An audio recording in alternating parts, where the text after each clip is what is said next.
Soleil, arrête-toi sur Gabaon. Un homme ose commander aux astres devant 600 000 témoins. Et l'inimaginable se produit, l'Éternel écoute la voix d'un homme.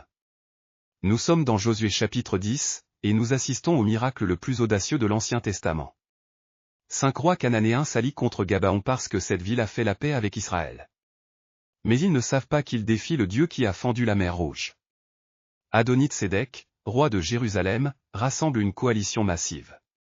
Son nom signifie « Mon Seigneur est justice », ironie tragique, car il combat contre la vraie justice. Ces rois pensent écraser Gabaon en une journée. Ils ignorent qu'Israël s'est engagé à les protéger.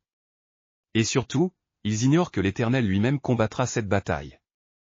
La promesse divine est claire, je les livre entre tes mains. Mais Josué va plus loin. Il ne se contente pas de la victoire, il veut l'anéantissement complet avant le coucher du soleil. 3 détails frappants échappent souvent au lecteur. Premier détail, Dieu combat avec des pierres de grêle. Le verset 11 révèle qu'il y en eut plus qui moururent par les pierres de grêle que par l'épée des enfants d'Israël. L'Éternel utilise les éléments naturels comme arme de guerre. Deuxième détail bouleversant, les 5 rois se cachent dans la caverne de Makéda. Image prophétique du péché qui cherche à fuir la lumière divine. Ils pensent échapper au jugement en se terrant dans l'obscurité. Josué les y laisse, scellés par une grande pierre, comme un tombeau. Troisième détail décisif, Josué demande à ses capitaines de mettre les pieds sur le cou de ces rois. Ce n'est pas de la cruauté, mais l'accomplissement de la prophétie. Dieu avait promis que les ennemis de son peuple deviendraient l'escabeau de ses pieds. Chaque geste révèle la souveraineté divine qui orchestre même les détails militaires pour accomplir sa parole. Mais le miracle central défie toute compréhension humaine. Josué 10, 12-14 déclare, « Alors Josué parla à l'Éternel, et il dit en présence d'Israël, « Soleil, arrête-toi sur Gabaon, et toi, lune, sur la vallée d'Ajalon. » Et le soleil s'arrêta, et la lune suspendit sa course.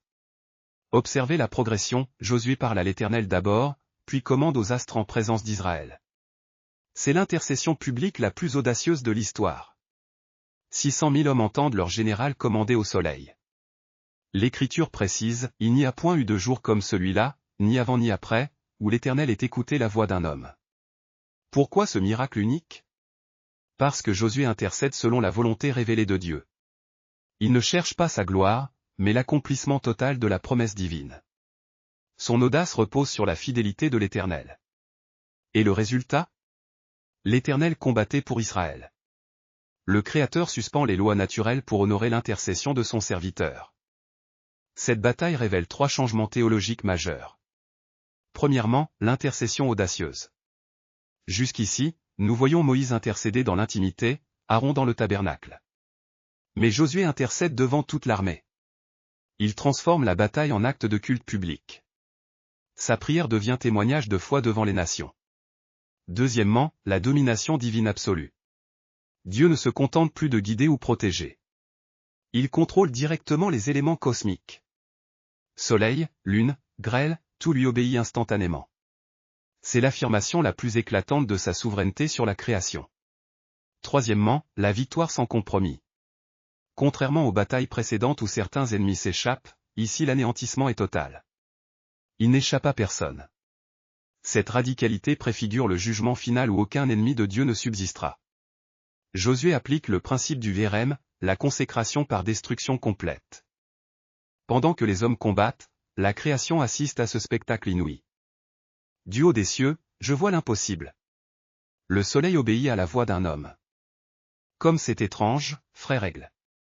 Les humains reçoivent l'autorité même sur les astres que nous contemplons chaque jour. Regarde comme l'Éternel combat pour eux. Mes pierres de grêle deviennent ses flèches de guerre. J'ai porté tant de guerriers vers la défaite? Mais aujourd'hui, je porte ceux pour qui le Créateur arrête le temps lui-même. Quelle bénédiction il possède! Un seul homme prie, et toute la création répond. Pourtant, combien oublie cette autorité divine? Oui, mon roi. Il porte l'image du Tout-Puissant, mais si peu intercède avec cette audace sainte. Que nous enseigne ce miracle extraordinaire pour notre marche avec Dieu aujourd'hui? Premièrement, l'intercession audacieuse change l'histoire. Josué ne prie pas timidement dans son coin. Il intercède publiquement, avec foi, selon la volonté révélée de Dieu. Nos prières peuvent-elles arrêter le temps? Non, mais elles peuvent changer les circonstances selon la souveraineté divine. Deuxièmement, Dieu contrôle tous les éléments pour accomplir ses promesses.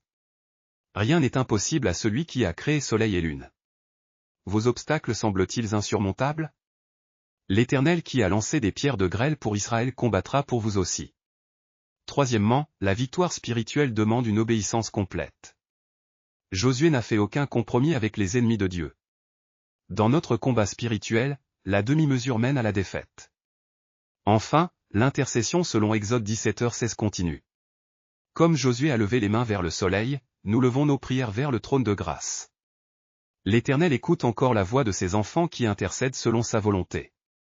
Le jour où le soleil s'est arrêté nous rappelle cette vérité éternelle, l'Éternel combat pour son peuple. Que votre intercession soit audacieuse, que votre foi soit inébranlable, et que votre obéissance soit complète. Car notre Dieu contrôle encore tous les éléments pour accomplir ses promesses. Prions ensemble maintenant pour que l'esprit de Josué, cet esprit d'intercession courageuse, repose sur nous. Amen. Abonnez-vous pour plus de contenu d'études bibliques.